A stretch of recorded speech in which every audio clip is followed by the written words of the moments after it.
सुप्रभात विद्यार्थियों, आप सभी का हिंदी अध्ययनशाला में स्वागत है। विद्यार्थियों, आप सभी ने सर्वनाम की परिभाषा और प्रकारों के बारे में पढ़ा था, तो आज जो है इसे दोहराएंगे और समझेंगे। आइए आगे बढ़ते हैं। विद्यार्थियों, इस वीडियो को देखने के पश्चात अगर आप सभी इन यहाँ पर जो बातें बताई जा रही हैं कि सर्वनाम की परिभाषा और प्रकार के नाम तथा उनके उदाहरणों को बताने में सक्षम हैं या स्वयं से लिखने में सक्षम हैं, तो आप समझिए आपने सर्वनाम व्याकरण के अंतर्गत सर्वनाम पाठ को आपने भली भांति समझ लिया है। अगर आप इन बातों को लिखने में स्वयं से सक्षम नहीं हैं तो वीडियो को पुनः देखें और समझें। आइए देखते हैं तो क्या सीखेंगे कि सर्वनाम की परिभाषा और प्रकार।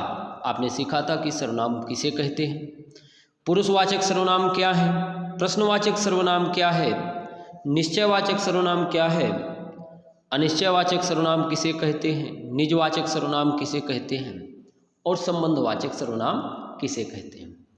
इनकी परिभाषाओं को आपने जाना था और इनके उदाहरणों को भी आपने समझा था। तो आइए उन्हीं बातों को पुनः दोहराएंगे और वीडियो के अंत में आप स्वयं को मूल्यांकित करें, स्वयं को जांचें कि हम इन सारी बातों को सीखने में सक्षम हुए या नहीं। आइए आगे बढ़ते हैं। तो सर्वनाम की परिभाषा एवं उसके प्रकार। सर्वनाम की परिभाषा क्या है कि जो शब्द संज्ञा के स्थान पर प्रयोग किए जाते हैं सर्वनाम कहलाते हैं। हमने आपको बताया था कि जैसे हम, तुम, वह, आप, उसका आदि। अब कैसे संज्ञा के स्थान पर? उदाहरण के तौर पर यहाँ आप देख रहे हैं कि अनामिका घर पर आई। अभी आपने पढ़ा परिभाषा में कि जो शब्द संज्ञा के स्थान पर प्रयोग किए जाते हैं सर्वनाम कहलाते हैं।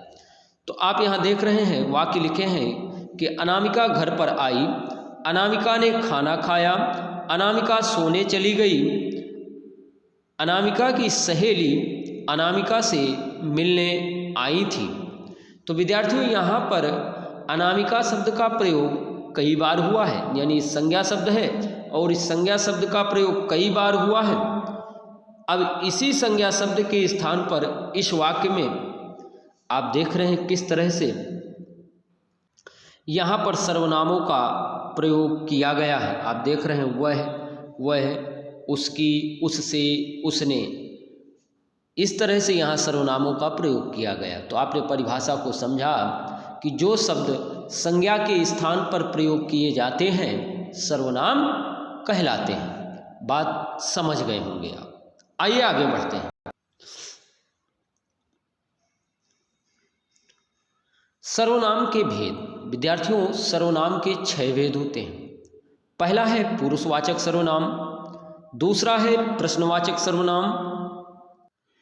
विद्यार्थियों, पहला है पुरुषवाचक सर्वनाम, दूसरा है प्रश्नवाचक सर्वनाम और तीसरा है निश्चयवाचक सर्वनाम, चौथा है अनिश्चयवाचक सर्वनाम, निजवाचक सर्वनाम और संबंधवाचक सर्वनाम।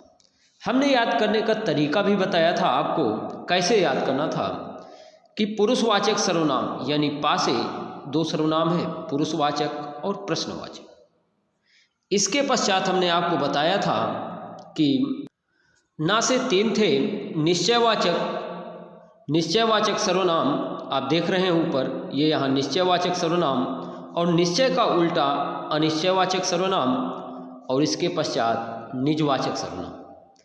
इसके पश्चात अंत में था संबंधवाचक सर्वनाम। तो आपको याद हो गया होगा कि पहला सर्वनाम का कौन सा प्रकार है, तो पुरुषवाचक सर्वनाम, दूसरा भी पासे है यानी प्रश्नवाचक सर्वनाम और तीसरा भी निश्चयवाचक सर्वनाम और चौथा निश्चय का उल्टा अनिश्चयवाचक सर्वनाम और इसके पश्चात निजवाचक सर्वनाम और अंत में है संबंधवाचक सर्वनाम। तो आप सभी को ये बातें मालूम हो गई होंगी कि सर्वनाम कितने प्रकार के होते हैं और उनके कौन कौन से प्रकार हैं। आइए अब इनकी परिभाषाओं को पढ़ेंगे और उनके उदाहरणों के माध्यम से इन्हें समझेंगे।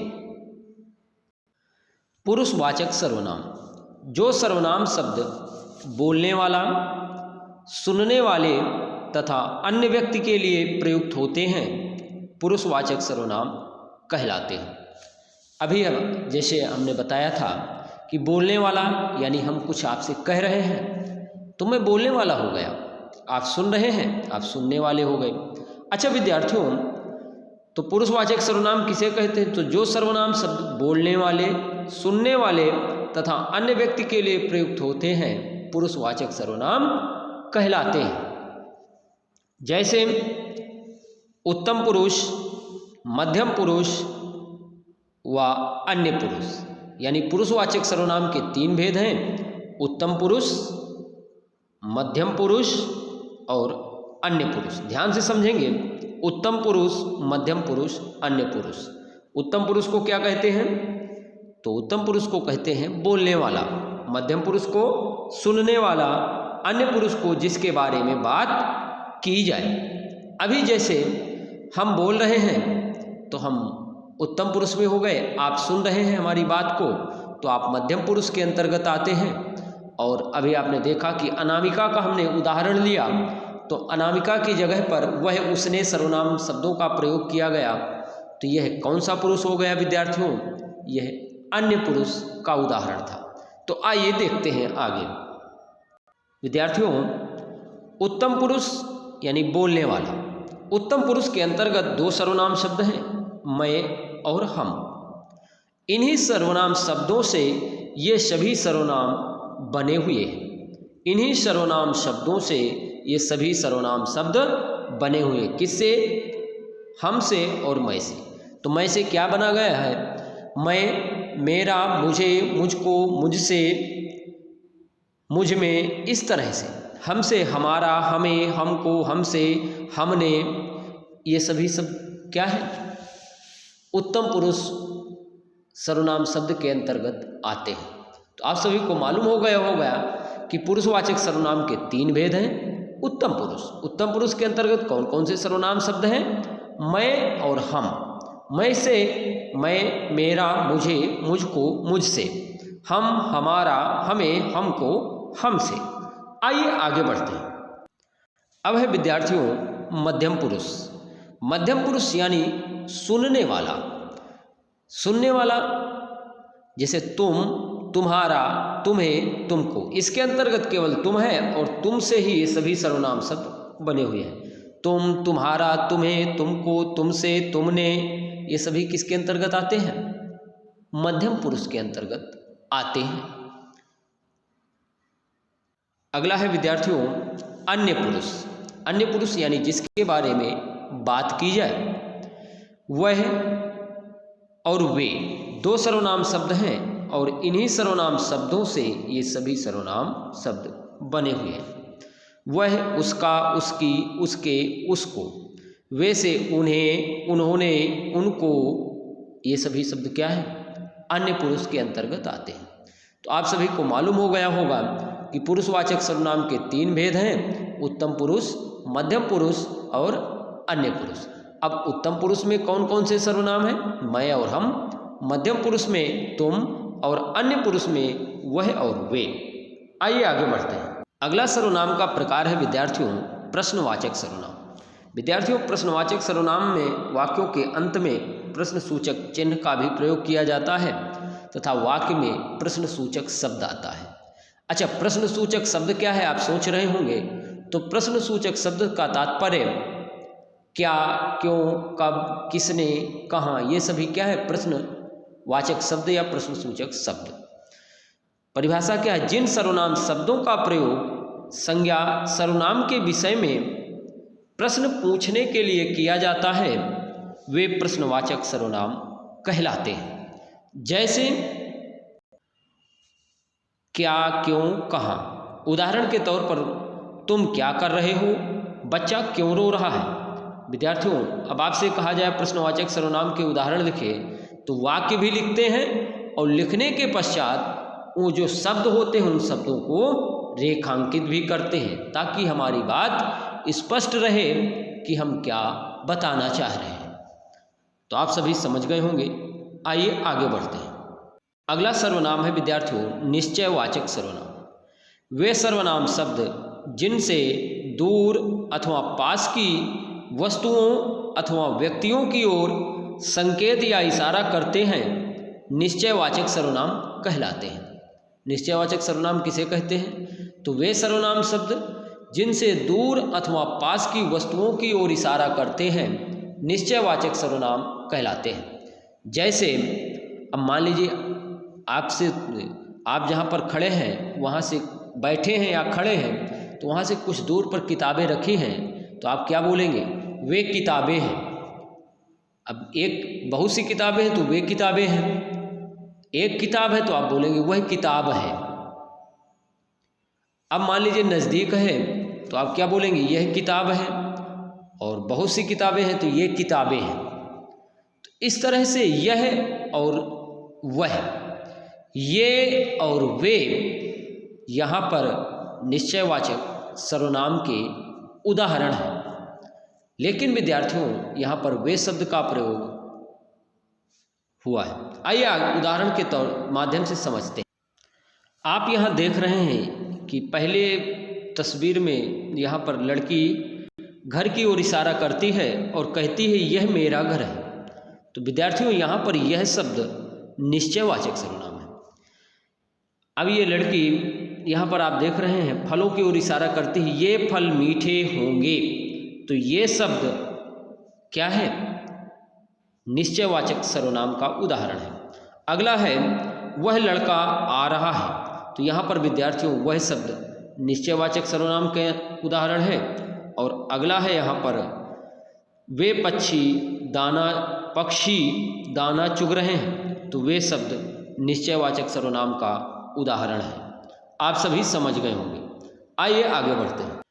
तो निश्चयवाचक सर्वनाम के अंतर्गत आपने सीखा कि यह वह ये वे इसी ने आदि शब्दों का प्रयोग होता है। तो आइए आगे देखते हैं। विद्यार्थियों ये लेखन कार्य दिया गया था 18 तारीख को। आप सभी ने कर लिया होगा कि तुम्हारा क्या नाम है। तो इस वाक्य में विद्यार्थियों अच्छा निर्देश क्या था? रेखांकित शब्द में सर्वनाम के प्रकार को पहचान कर उसका नाम लिखिए। विद्यार्थियों उदाहरण था तुम्हारा क्या नाम है। तो यहाँ पर विद्यार्थियों तुम्हारा शब्द जो था पुरुषवाचक सर्वनाम था और क्या शब्द जो था प्रश्नवाचक सर्वनाम था। अब आपसे पूछा जाए अगर तुम्हारा शब्द पुरुषवाचक सर्वनाम के यानी कि पुरुषवाचक सर्वनाम के 3 भेद हैं, उन 3 भेदों में से किस भेद के अंतर्गत आता है? तो आपका उत्तर होगा मध्यम पुरुष। आइए आगे बढ़ते हैं।